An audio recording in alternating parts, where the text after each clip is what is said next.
Okay, so whatever you do, you have to be number one.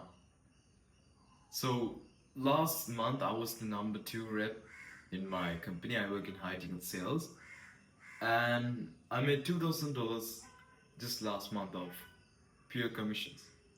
But the guy who was number one, he made 6,000, so almost three times what I made.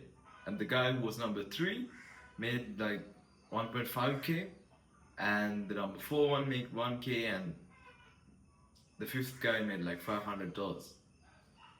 So, and not just that, the number one guy who made three times more money than me also got promoted to another tier where he can make up to 15k a month. So that really just shows you like in life you have to be number one, because the guy who's number one gets 75% of the rewards. Like even in, especially in running, those sports, like we always remember the number one guy.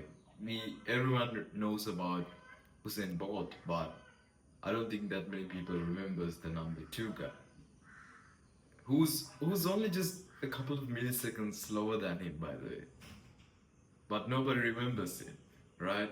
90% of the world remembers Usain Bolt, and that's really how life works. Like the guy who's number one gets 75% of the rewards. The number two guy gets like 10% or 15%, and everyone else gets the rest. So if you want, you know, like a something, if you want like asymmetrical gains, meaning you get more than you put in, you have to be number one. If you're like, below number, if you're like the number third or fourth of what you do, you get less than what you put out. If you're like number two, you get just as much as you put out. But if you're like number one, you get way more than you put